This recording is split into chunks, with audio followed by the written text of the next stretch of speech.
evening. You are watching the news from the Sultanate of Oman television. First, the headlines.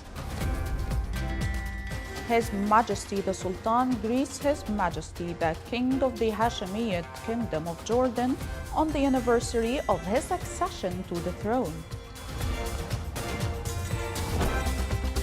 The Sultanate of Oman is elected as a member of the United Nations Committee on the Elimination of All Forms of Discrimination Against Women. And 150 Palestinians are martyred by Israel shelling in Al-Nusayrat camp, and the UN includes Israel on the blacklist of countries that harm children.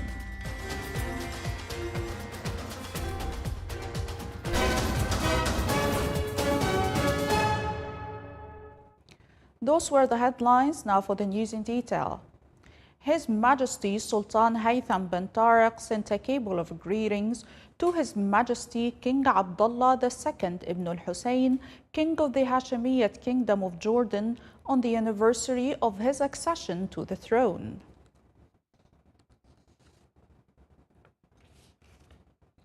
The Sultanate of Oman was elected as a member of the United Nations Convention on the Elimination of All Forms of Discrimination Against Women for the next 4 years. This was during the elections held on the sidelines of the 23rd meeting of state parties to the International Convention on the Elimination of All Forms of Discrimination Against Women, CEDAW, at the United Nations headquarters in New York. The election of the Sultanate of Oman as a member of the Committee on the Elimination of All Forms of Discrimination Against Women confirms the position of the Sultanate of Oman that it enjoys at the international level and its effective role in achieving ways to empower women and provide them with all types of protection and care. The Sultanate of Oman won a seal membership in the Board of Directors of the International Labour Organization within the government team for the session 2020-2027, 2024 and 2027.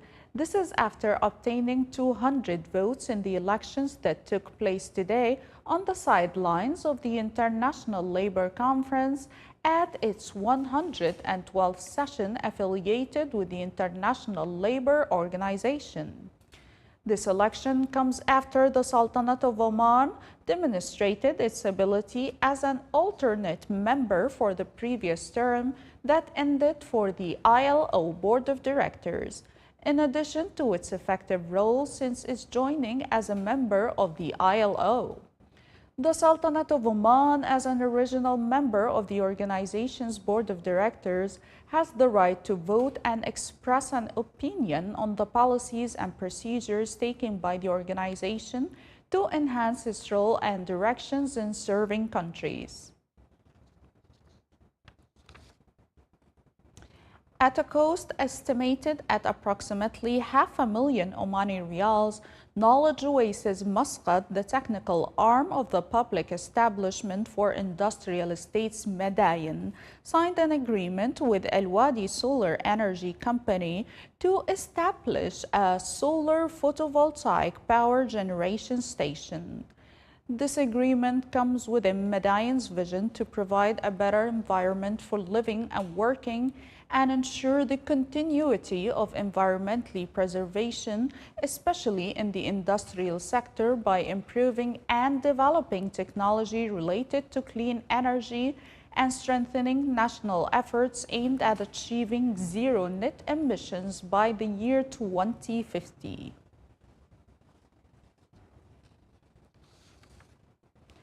Under the slogan "Motivating Action for Our Ocean and Climate," the Sultanate of Oman, represented by the Environment Authority, participates in the celebration of the World Oceans Day, which falls on June 8th of each year. This year, the occasion comes to raise public awareness on the impact of human actions on the oceans, develop global efforts, and unite the world's population in the project of sustainable management of the world's oceans and protecting them from the dangers of pollution. Recently, the Environment Authority implemented several projects to protect natural resources in the marine environment and developed programs to protect the marine environment in the Sultanate of Oman.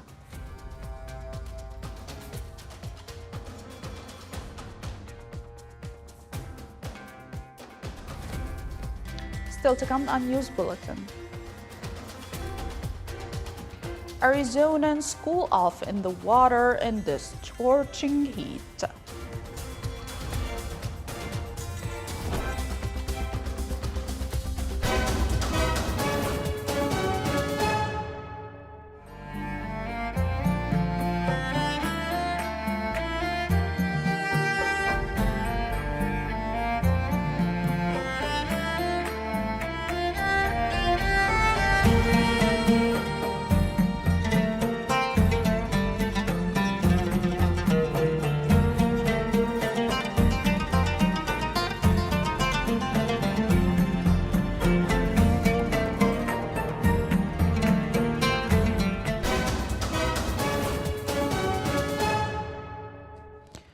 More than 150 Palestinians were murdered as a result of an Israeli airstrike accompanied by artillery shelling on the Nusayrat camp in the central Gaza Strip.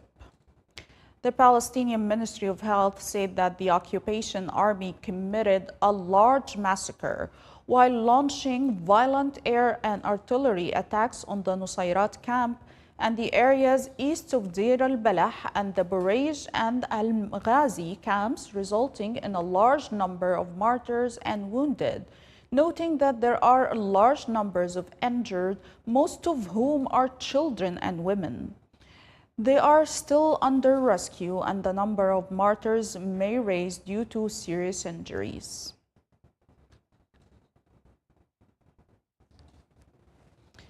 United Nations Secretary General Antonio Guterres has added Israel's military to a global blacklist of offenders who have committed violations against children.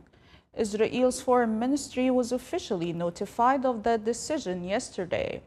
The global list is included in a report on children and armed conflict that is due to be submitted to the UN Security Council on June 14th. Guterres' annual report to the 15-member Security Council on Children and Armed Conflict covers the killing, maiming, sexual abuse, abduction or recruitment of children, denial of aid access, and targeting of schools and hospitals. Since the beginning of the Israeli aggression on Gaza Strip, more than 15,000 Palestinian children were murdered, tens of thousands injured, and 17,000 children were left orphaned.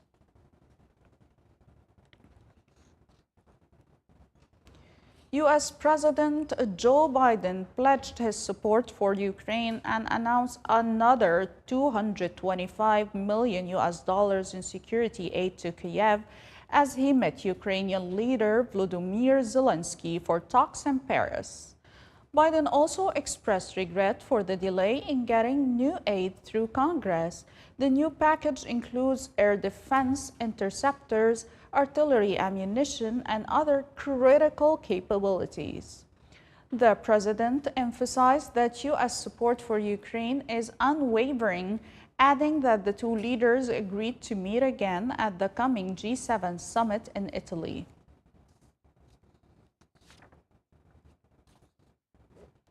Ukrainian air defense and mobile drone hunters groups shot down 9 out of 13 Russian drones over 4 regions of the country.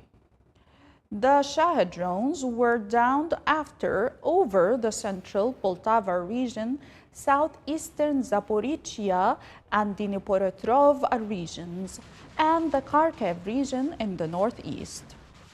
Dnipropetrovsk regional governor said that the overnight drone attack damaged commercial and residential buildings and also a power line. Details of the damage in other regions were not immediately clear.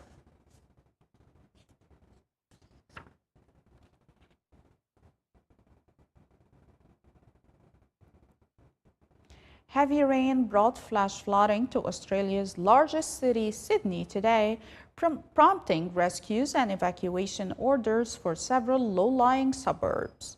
Emergency authorities said that they carried out 13 rescues and received 297 calls for assistance from residents in Sydney, the capital of New South Wales state, in the 24 hours to 5 a.m. local time because of floods sparked by the heavy rain.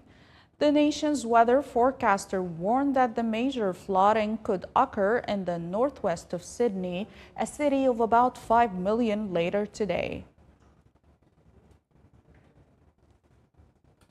A massive high-pressure system known as heat dome that has stalled over the U.S. Southwest was pushing temperatures in the region well above 38 degrees Celsius, leaving millions of Americans to swelter in the coming days.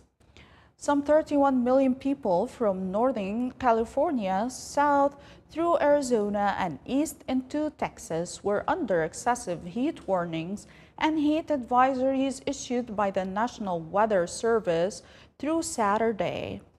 In Phoenix, Arizona, residents were seen seeking water activities to cool off.